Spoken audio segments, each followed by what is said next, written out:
Mr. Harrison was one of the wealthiest individuals in Nigeria with numerous businesses and more money than most could even count. People referred to him as the silent billionaire because he preferred to remain low-key and not show off his wealth. One day, he acquired a large company called Silverstone Enterprises, a business renowned for its over 500 employees, impressive office spaces, and lucrative profits. Everyone assumed that Mr. Harrison would just sit back in his mansion and collect the revenue from the business. But he had other plans.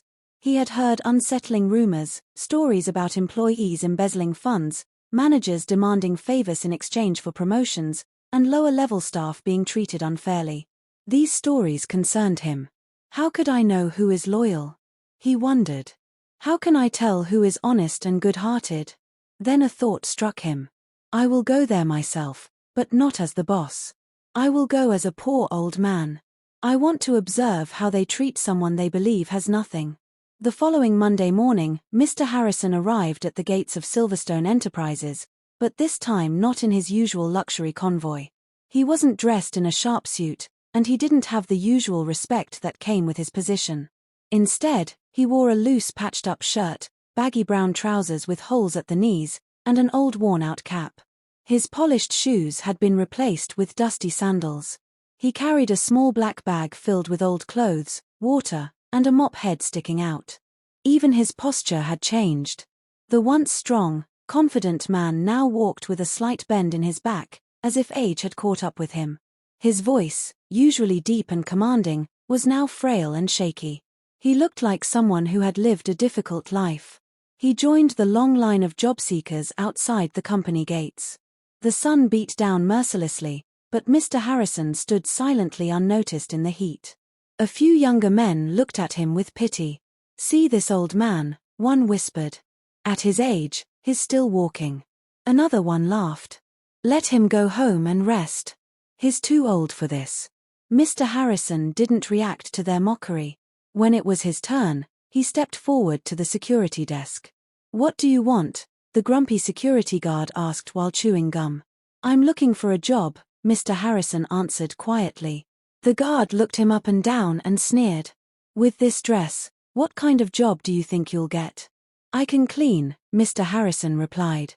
I can sweep, mop, anything. The guard chuckled. Old man, go home and rest. You're too old for this kind of work. You'll probably faint in the toilet. Mr. Harrison stayed silent. Just then, a young female HR officer walked by and overheard the conversation. Who is this? She asked. He says he's looking for work, the guard replied. The HR officer, irritated, said, Follow me. Mr. Harrison silently obeyed. She led him through the grand glass doors of Silverstone Enterprises. The interior of the building was pristine, gleaming floors, cold air conditioning, and luxurious furniture. Staff walked past in suits holding tablets and coffee cups. Barely noticing Mr. Harrison's presence, the HR officer led him into a small office. Do you have any experience, sir? She asked. Yes, Mr. Harrison replied. I used to clean in another company, but it closed down years ago. She nodded. All right. We need janitors. You will clean the first and second floors, the restrooms, break rooms, and corridors. She slid a piece of paper toward him. Sign here. Mr. Harrison took the pen and signed with shaky hands. She didn't smile or even look at him again. Your uniform is at the back. Report to work at 6 a.m. every day. And listen, old man. Don't disturb anyone. Don't work too slowly. And don't speak unless spoken to. Yes, Mr. Harrison replied softly. And so the billionaire became a janitor in his own company. The next morning, Mr. Harrison arrived before the sun rose. He donned his blue uniform, which smelled of bleach and was already stained. He carried his mop, bucket, and brush, and began cleaning the floors. As staff members started arriving, he stepped aside to let them pass. Some of them stepped on his mop without offering an apology. Others dropped paper cups right in front of him and walked away without a word. Old man, clean up this coffee, one of them shouted. Janitor, take this parcel to the third floor. Another one ordered, tossing a heavy bag in his direction. No one thanked him or even acknowledged him by name. To them, he was just a janitor, an old man who had no importance. Sometimes when he cleaned the restrooms, he overheard their conversations. Why is he so slow? Doesn't he have grandchildren at home? I bet his children abandon him. They laughed. Some even mocked him directly. But Mr. Harrison didn't get upset. He just listened, took mental notes, and continued his work. He could see the pride, arrogance, and cruelty in many of the staff members. But he kept cleaning with the same dedication he used to put into billion-dollar deals because he had a mission to find out the true character of the people at the company. One afternoon, while mopping near the front desk, he heard a soft voice. "Good afternoon, sir. Have you eaten today?" He looked up to see Grace, the receptionist. She was dressed neatly in a white blouse and black skirt, her braided hair tied back, and her eyes were warm and gentle. Mr. Harrison smiled. "No, my daughter, not yet." She opened her handbag and pulled out a small food pack. "Please take this. I brought extra today." He was taken aback. "Thank you so much," he said softly. From that day, Grace greeted him every morning with a smile. Sometimes she brought him food. Other times, she simply asked how he was. She treated him with kindness. When others mocked him near her desk, she stood up for him. "Stop that," she would say. "He's old enough to be your father.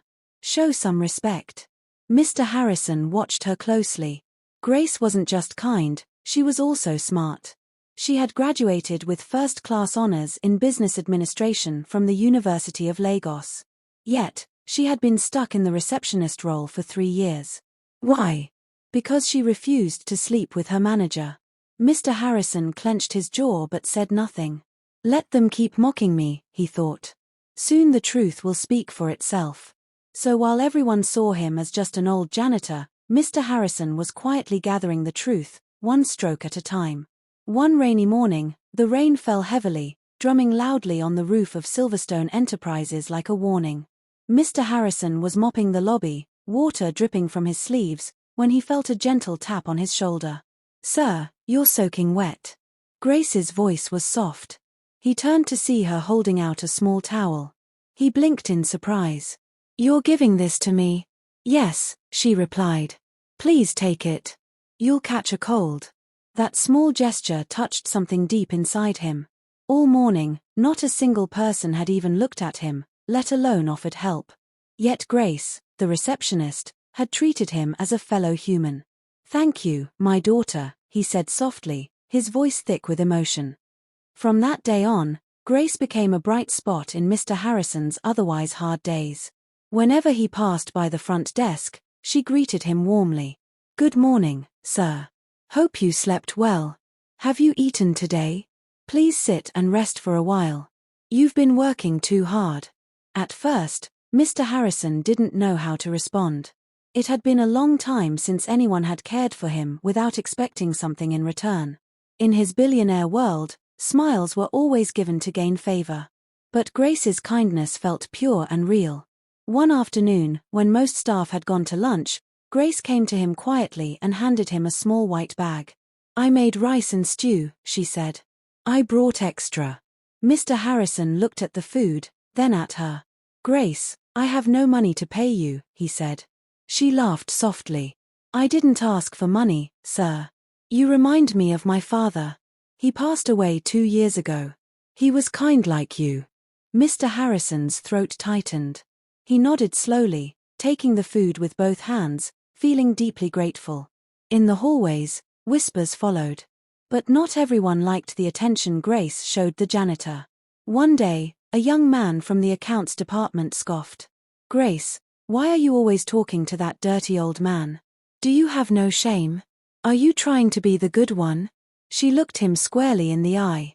"He's a person just like you and me." He hissed and walked away, but Grace didn't respond. She had grown used to their mockery. She understood how things worked in the company. People bowed to power and trampled those they saw as beneath them. But she didn't care. Her values instilled in her by her mother and father taught her to treat everyone with dignity.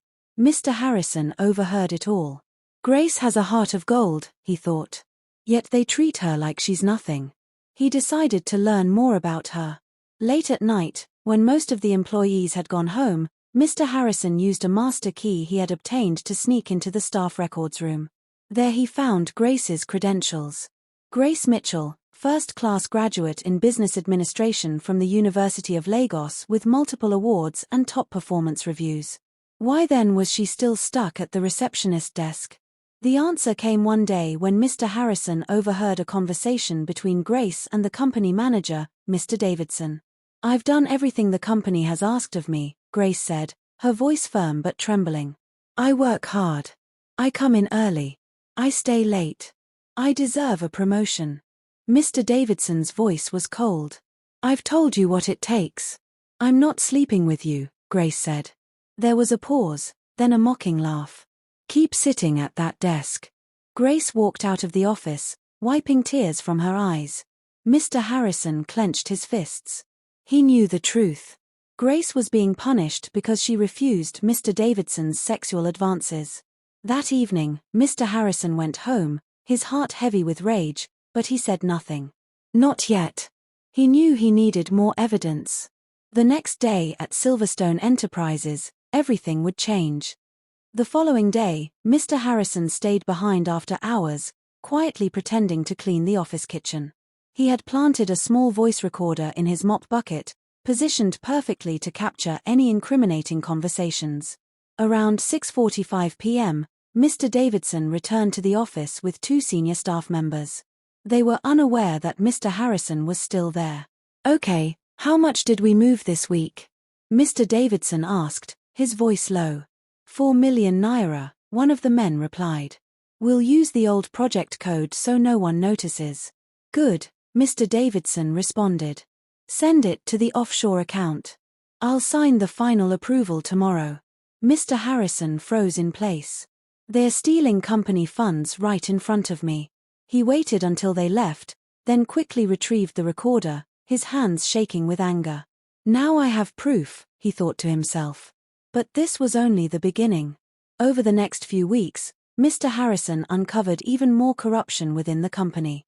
He discovered that some senior staff members were fabricating contracts with ghost companies, signing them, and moving large sums of money into accounts they secretly controlled. One day, while mopping the third floor, he saw one of the staff members printing a fake invoice. Mr. Harrison bent over pretending to work while his eyes caught the name of the fraudulent company on the document. Later that evening, he did some research and found that the company didn't even exist. No address, no contact number, nothing. A ghost company. He realized they've been stealing from the company like termites eating away at wood. He took pictures, made copies of the documents, and saved everything in a secret folder. Mr. Harrison continued his quiet surveillance, and with every passing day, the mistreatment of him worsened. Some of the staff began treating him as their personal servant. "Old man, go buy me some pure water." "Janitor, take this file to the HR office, but don't touch my shoes." One staff member even kicked his mop bucket accidentally and shouted, "Why are you in my way, old man?" But Mr. Harrison didn't retaliate. He smiled quietly because he knew the truth would eventually come to light. One evening, Mr. Harrison came to work and found Grace sitting alone at the reception desk. Her eyes were red from crying. "My daughter, what happened?" he asked, walking up to her slowly. "They want to fire me," Grace replied, her voice thick with emotion. Mr. Harrison's eyes widened in shock. "Why?" She sniffled, lowering her head.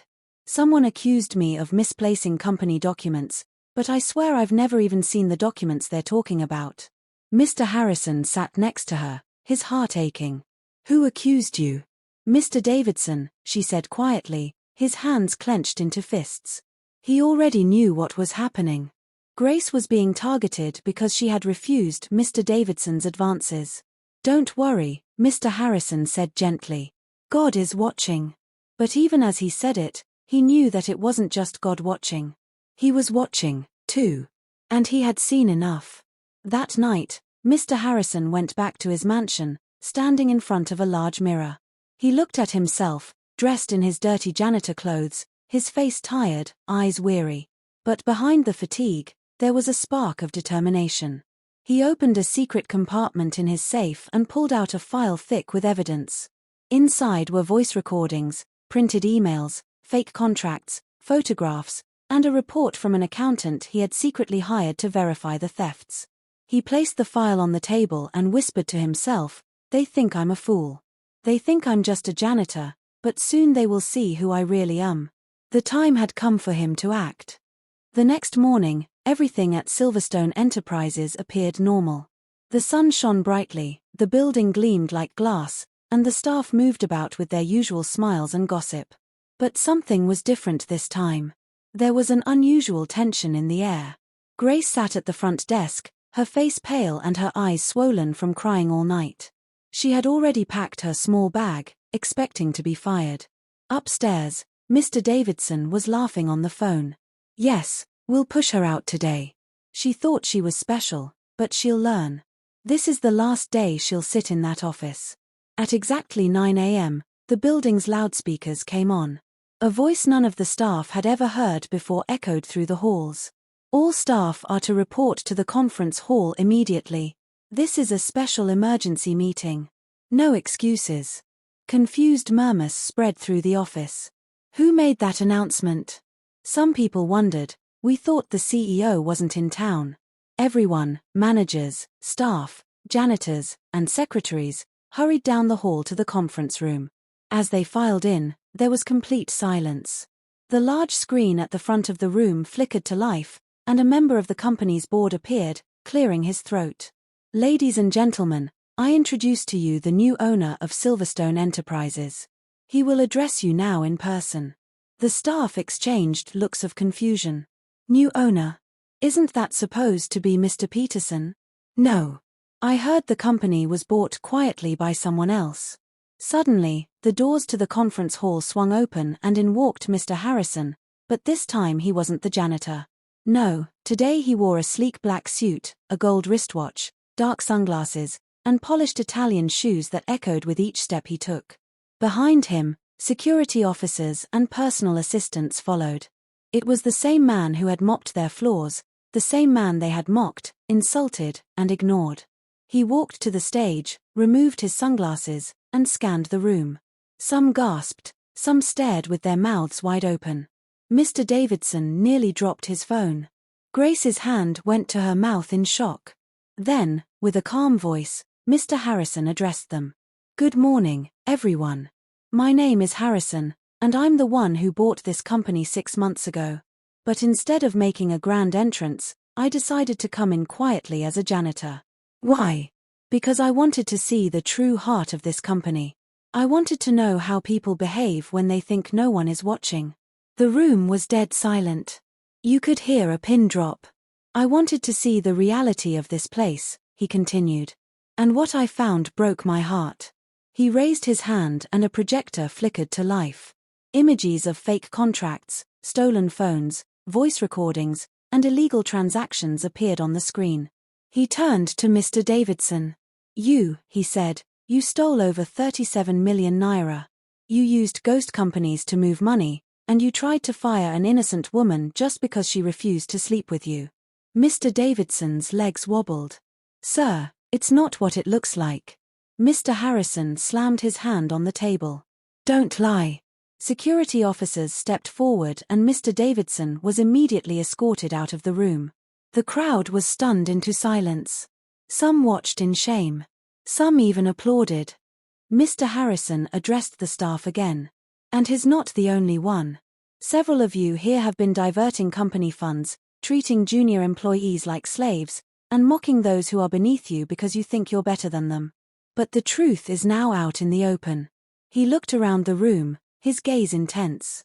"You all saw me every day and none of you knew who I truly was, but you still treated me like dirt.